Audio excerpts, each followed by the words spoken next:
Pessoal, muito boa noite, né? Quem não me conhece ainda, meu nome é Osvaldo Regadas, eu participo do grupo aí de vocês, né? Da Abra Gagueira, né? Que tem a reunião uma vez por mês, né? E eu tenho o maior orgulho de participar desse grupo. Eu resolvi gravar esse vídeo para vocês aqui, é mais um desafio que eu estou lançando para mim. Alguns sabem que eu faço vídeos quase que diariamente que eu posto no YouTube. Mas esse vídeo aqui não, esse vídeo aqui é exclusivo que eu estou gravando para vocês, uma forma de uma experiência, né? Um teste que eu estou fazendo, porque eu estou tentando falar assim um pouco cada vez mais rápido, né? Procurando dessa vez uma coisa inédita que eu não ensaiei nada, eu não treinei, que normalmente eu costumo treinar todos os vídeos que eu vou fazer, eu dou uma ensaiada antes, que é para poder ter mais segurança na minha fala, né? Ter mais firmeza naquilo que eu vou passar, né? Então hoje, quando eu estava fazendo caminhada de manhã, eu pensei assim, poxa, eu podia gravar um vídeo lá para o pessoal, apenas para exercício, né? Para exercício meu, que eu me sinto até mais à vontade, né? Porque estou no meio de pessoas que têm as mesmas dificuldades que eu, e hoje eu resolvi fazer isso aqui sem ensaio nenhum, né? E eu escolhi um tema para falar para vocês, espero que vocês tenham paciência, né? De assistir esse vídeo até o final. Eu vou postar lá no YouTube, mas eu tenho dois canais no YouTube. Tem um canal onde eu gravo as minhas aulas, né, diariamente, mas eu tenho outro canal pessoal, que é onde eu vou colocar esse vídeo lá para colocar o link para vocês, para não ficar sobrecarregado o espaço no celular de vocês, né? Então hoje eu vou falar sobre um tema, sobre uma experiência de vida que eu tenho, né, que é a cultura da corrupção, né? Eu escolhi esse tema para falar com vocês sobre a cultura da corrupção, porque eu tenho uma experiência, eu vivi isso na pele, né? Eu costumo dizer que os nossos políticos que estão lá em Brasília, eles são um reflexo do nosso povo, né? Daquilo que nós de fato somos, né? Muito assim, é muito difícil a gente reconhecer os nossos erros, as nossas falhas, né? Mas na verdade nós temos muitas falhas, né? E a gente, é, quando a gente é questionado sobre essas situações, normalmente as pessoas inventam uma desculpa, diz que não, comigo não, eu não faço isso, não sei o quê.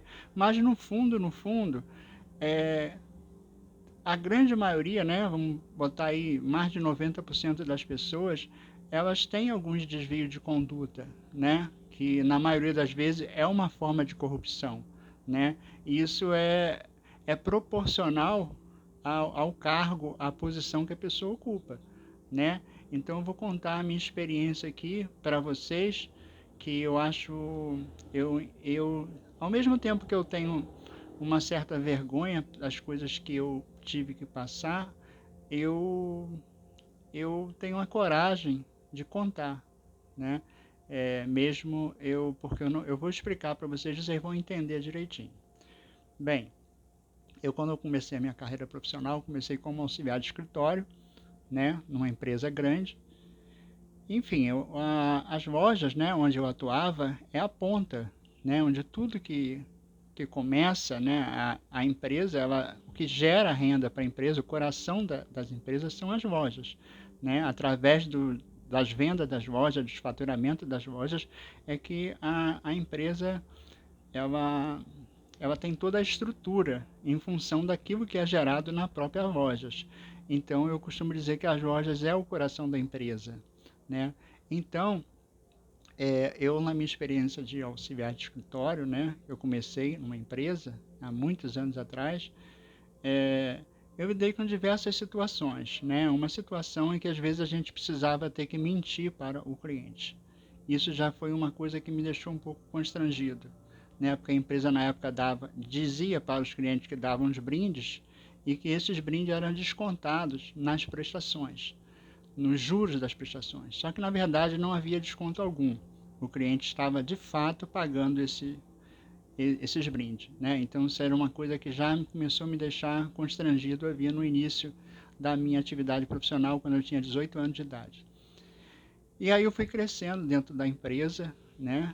Fui passando por vários cargos, até chegar ao cargo de chefe administrativo, né?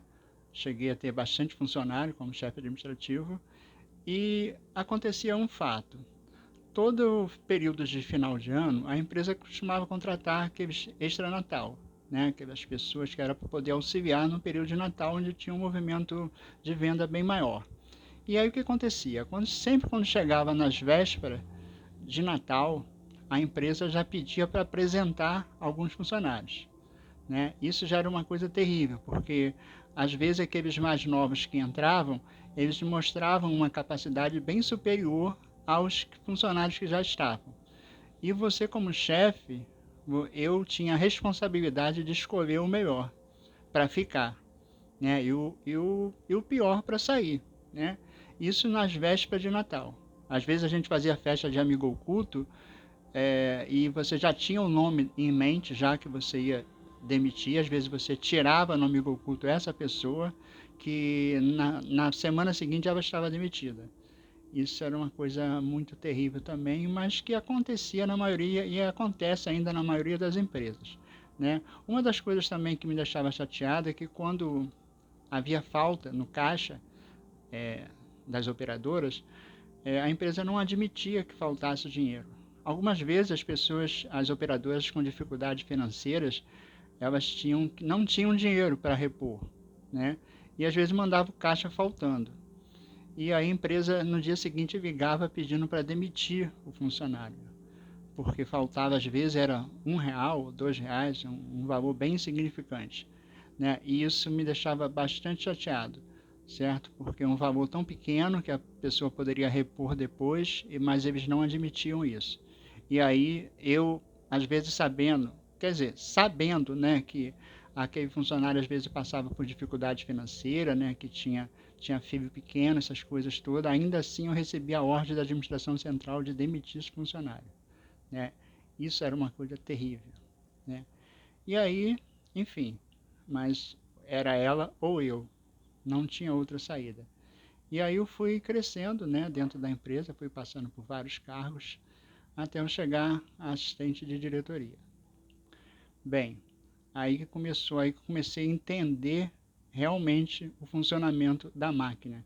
E quanto maior o cargo, quanto mais você se aproxima da alta direção, mais você faz parte da estrutura dela, mais você faz parte de todo o sistema, né? Não tem jeito. Quem falar o contrário, eu digo que está mentindo. Não tem jeito, certo? Então, a primeira vez que eu fui viajar pela empresa, né, eu viajei por vários estados, né, dando palestras, inclusive, a primeira vez que eu fui viajar, dando palestra, mas só Deus sabe, com toda a dificuldade que eu não tenho hoje, graças a Deus, né, mas era terrível, terrível mesmo. Eu tive que melhorar muito para poder desempenhar a minha função da melhor maneira possível. Então, a primeira vez que eu viajei, eu lembro que eu fui para Vitória, né? Fiquei num hotel lá espetacular. E a empresa na época, quer dizer, sempre quando as pessoas viajavam, a empresa dava um dinheiro extra para a pessoa ter os gastos dela lá, com transporte, com alimentação, essas coisas todas. Eu na época recebi em torno de R$ 1.000, se eu não me engano, para um período de 10 dias. Foi no início dos anos 90, se eu não me engano. E aí, quando eu recebi esse dinheiro, eu falei assim, nossa, é muito dinheiro para eu gastar. E desses R$ 1.000, eu só consegui gastar R$ 200. Não consegui gastar mais do que isso. E, enfim, isso me alimentando bem, né? Comendo bem. A primeira coisa que me chamou a atenção foi quando eu fui pagar a conta.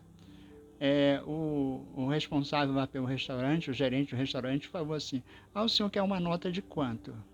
Aquilo já me chamou a atenção, porque eu nunca tinha viajado fora, assim, a trabalho, né? E eu fiquei muito intrigado com aquilo. Eu falei para ele, como assim uma nota de quanto? Eu quero uma nota do valor que eu gastei, né? E depois, lá na frente, eu percebi que em todos os estados que eu viajava, que as pessoas percebiam que você não era daquele estado, toda vez que pedia a nota, ele sempre perguntava de qual era o valor que você queria a nota. Isso é uma prática comum que eu observei em todos os estados que eu viajei, certo? Então, enfim, no final dessa primeira viagem, eu só consegui gastar R$ 200. De R$ 1.000 recebido, eu só consegui gastar R$ 200. Mesmo me alimentando super bem, né? Só consegui gastar R$ 200. Enfim, quando eu retornei da viagem, depois de 10 dias, eu procurei a tesouraria da empresa para devolver o dinheiro. Eu recebi 1.000, gastei 200, logo eu precisava depositar R$ 800 na conta da empresa para poder fechar a conta. Isso aí para mim era uma questão lógica, óbvia. E aí quando eu estava pedindo um rapaz da tesouraria o dinheiro, a conta para eu poder depositar o dinheiro, ele pediu para aguardar um instante. E aí ele foi, retornou e falou assim, olha, o seu diretor quer falar com você lá em cima. Eu disse, não, eu vou lá falar com ele já, mas me dá o número da conta aí que eu quero fazer o depósito agora. Não, ele pediu para eu falar com você antes, quer falar com você antes de você fazer o depósito na conta. Eu achei estranho, né? Aí subi, fui lá para a sala dele, cheguei lá e falou para mim, Osvaldo, por que você está querendo devolver dinheiro? Aí eu expliquei para ele, eu recebi 1.000, gastei 200, tinha que devolver 800. A contabilidade da empresa tem que fechar, né? A prestação de conta que eu estava fazendo para a empresa era de R$ 200. Como é que ia ficar com furo no caixa da empresa de 800? Ele falou assim, mas Osvaldo, aqui ninguém devolve dinheiro na empresa. Eu falei assim, como assim?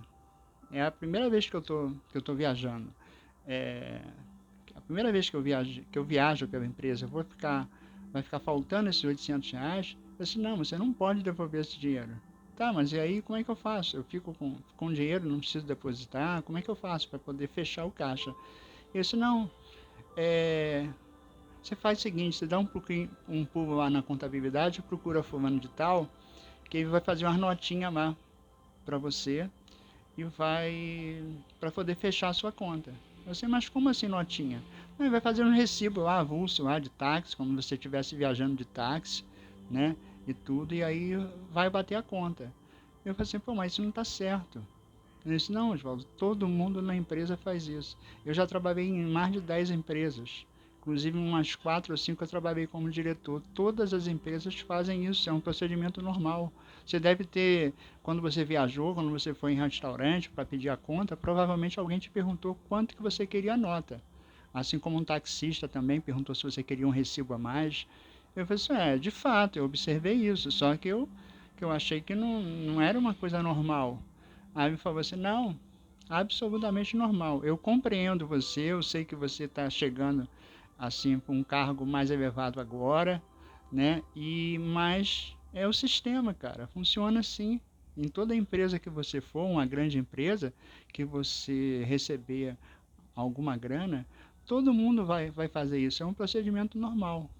E aí eu fiquei ali pensando, depois de tantos anos, depois de virar noite trabalhando na loja, como que eu ia fazer para depois de ter colocado meus filhos em colégio particular, pagar um plano de saúde, um ótimo plano de saúde, tudo, eu eu ter que jogar aquilo tudo pro alto.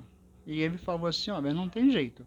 Ou você entra no esquema, ou você participa do esquema que todos participam. Se você for para outra empresa, vai acontecer a mesma coisa. Ou você participa, ou você vai voltar para onde você estava, certo? E aí eu não tive condição, não tive coragem, não tive de enfrentar aquela situação e jogar tudo pro alto. Já que eu me esforcei tanto, eu fiz faculdade à noite, sabe? Eu passei por cada situação difícil com o objetivo de chegar a um lugar melhor, né? Mas então eu tive que me sujeitar a isso. Eu, de alguma forma, eu tenho uma certa vergonha de contar isso, porque eu me considero um corrupto, certo? Que eu lesei alguém, certo? Mas isso, infelizmente, é uma coisa que acontece, né? E que é chato a beça, né? Então, eu queria gravar esse vídeo para vocês, para mostrar a vocês, é, primeiro para testar, né? A minha fala, a minha apresentação, sem treinamento algum, procurando falar de uma maneira mais rápida e tudo. E eu quis fazer isso para poder fazer um teste, né? Então espero que vocês tenham paciência de assistir, porque eu vou ter paciência de assistir de novo. É uma coisa que eu falo, que foi até num vídeo que o Erasto gravou, que eu achei super interessante, a questão de você treinar o seu cérebro. E cada vez que você exercita mais, que você fala mais, você manda informação para o seu cérebro e aqui você cria uma facilidade para você falar cada vez melhor. Eu acredito muito nisso, certo? É uma opinião pessoal. Não sei se por ter funcionado para mim que vai funcionar com qualquer pessoa, né? Mas eu acredito. Hoje é mais um desafio que eu estou passando, que eu estou é, fazendo aqui pela primeira vez, gravando um vídeo sem nenhum ensaio, sabe? Eu apenas sabia o tema, mas não tinha pensado sobre nada, sobre o que ia falar, da forma que ia falar, não sabia absolutamente nada. Eu fiz mais um teste, eu não sei se eu cheguei a gaguejar, eu acredito que não. Não sei se a minha dicção foi boa, se a apresentação foi boa. Isso aí eu vou deixar a cargo da avaliação de vocês. Tá ok? Muito obrigado pela atenção. Espero que vocês façam o mesmo, se possível, se exercitem bastante, treinem bastante, que essa é a única forma que eu vejo, uma opinião pessoal minha, certo? Da gente treinar, treinar e treinar. Só dessa forma que a gente pode chegar assim uma melhoria assim bem considerável na nossa forma de expressão. Tá ok? Muito obrigado pela atenção de vocês, muita paz, muita saúde e que o Papai do Céu nos proteja sempre. Fiquem com Deus. Até a próxima. Tchau, tchau.